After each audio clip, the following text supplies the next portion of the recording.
विद्यार्थी मित्रांनो, आज आपण पास्कल्स लॉ वर आधारित न्यूमरिकल सोडवणार आहोत आणि त्याचे काही ॲप्लिकेशन्स आपण एक्सपेरिमेंटच्याद्वारे शिकणार आहोत.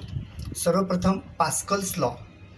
Statement of Pascal's law is like this: the pressure exerted on incompressible fluid is transmitted undiminished to every portion of the fluid.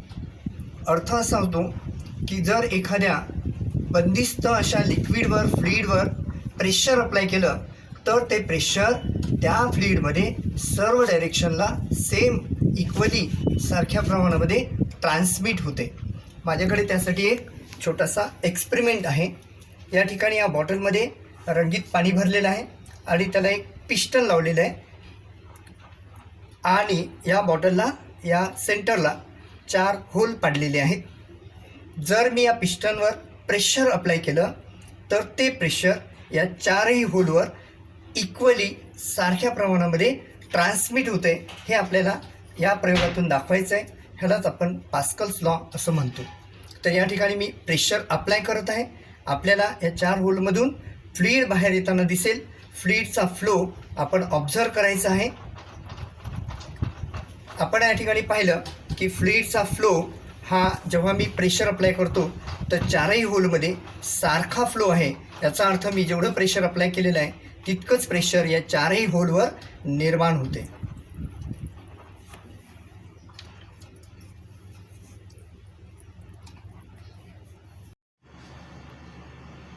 Dear student, today's example is like this. A rock of mass 2000 kg is on the road. To move it by hydraulic system, a large piston of area 900 cm square is used. Calculate the force that must be applied to a smaller piston of area 10 cm square to accomplish the task. Coefficient of friction between road and the rock is 0.8.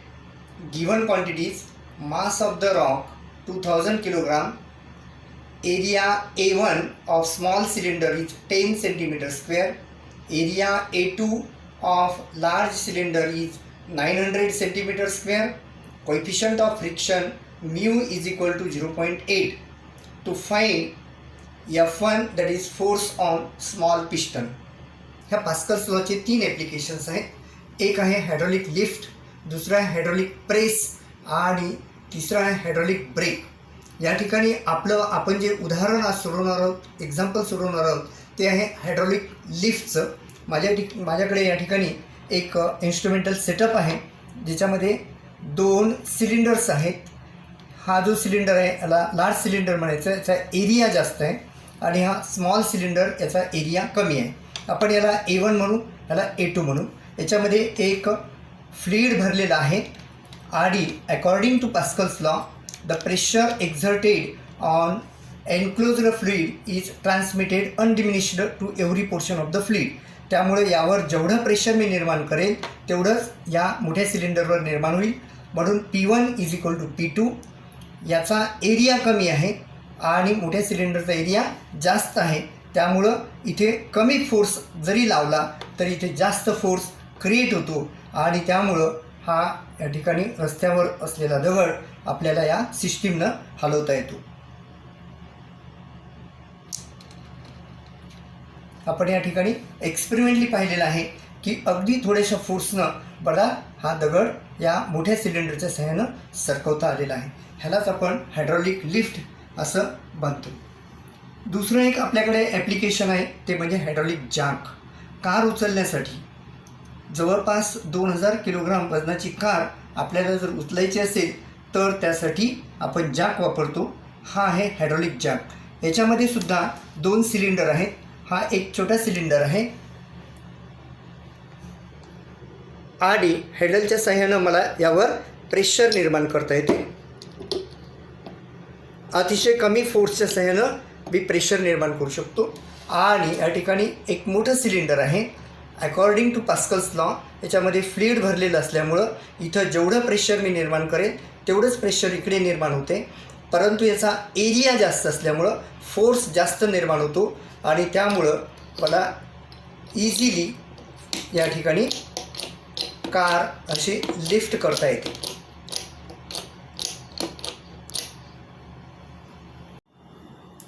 आजचे उदाहरण सोडवण्यापूर्वी आपल्याला 2 concept शिकायचे आहेत. त्यापैकी एक आहे pressure आणि दुसरं आहे पास्कल्स लॉ. पहिल्यांदा प्रेशर म्हणजे काय आपण पाहूया. Pressure it is defined as the force acting normally per unit area on the surface. It is given by P is equal to F upon A. Its unit is SI unit, Newton per meter square, or it is also called as Pascal. Second concept is Pascal's law. According to Pascal's law, the pressure exerted on enclosed fluid is transmitted undiminished to every portion of fluid.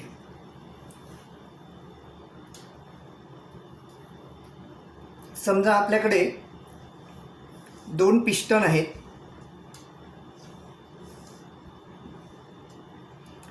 एका पिस्टनचा area आहे A1 आणि यावर force लावला F1, त्यामुळं pressure निर्माण होते P1. तर दुसऱ्या पिस्टनचा एरिया आहे A2 आणि यावर प्रेशर निर्माण होते P2 आणि फोर्स निर्माण होतो F2. According to Pascal's law P1 is equal to P2. Therefore F1 upon A1 is equal to F2 upon A2. F1 upon A1 is equal to F2 upon A2. This is nothing but Pascal's law. या Pascal's लॉवर आधारित आपला आजचा numerical आहे ते आपल्याला सोडवायचं आहे.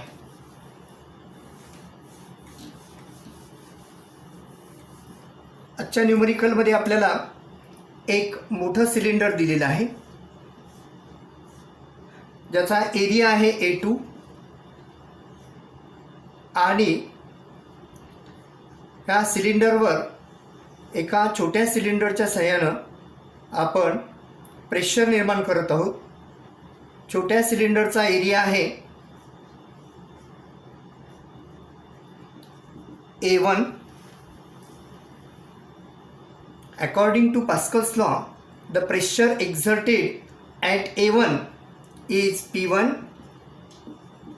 and it is equal to pressure exerted at A2, that is P2. Now P1 is given by P1 is equal to F1 upon A1 and P2 is F2 upon A2. आणि या ठिकाणी आपला एक मोठा असा रॉक ठेवलेला आहे. इथं A1 वर जर मी थोडासा फोर्स लावला तर A2 वर मोठा फोर्स निर्माण होतो, कारण दोन्ही ठिकाणी प्रेशर सारखं आहे. A1 कमी F1 कमी, A2 जास्त म्हणून F2 जास्त असायला पाहिजे, म्हणून जास्त फोर्स त्या ठिकाणी निर्माण होतो. आपल्याला कळायचं आहे की F1 किती असायला पाहिजे. We have to find F1. So F1 is equal to A1 upon A2 multiplied by F2. आता F2 आपल्याला दिलेला नाही आहे. या ठिकाणी F2 म्हणजे force against friction.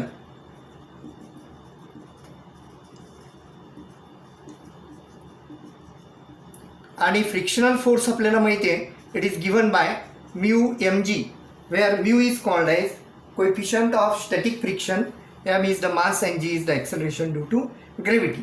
So we get A1 upon A2 multiplied by mu mg. Putting the value, A1 is equal to 10 into 10 raised to minus 4 mu is equal to 0.8, mass m is equal to 2000, g is equal to 9.8, divided by A2 is 900 into 10 raised to minus 4. 10 raised to minus 4 gets cancelled. These two zeros gets cancelled. 10 and this point get cancelled. This point and this 0 get cancelled. So we get 8 into 2 into 98 divided by 9. Solving this we get 8 into 2 into 98 is 196 divided by 9.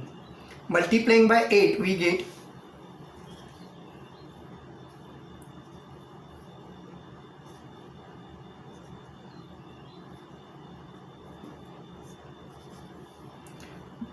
1568 divided by 9. Now dividing by 9, 9s are 9.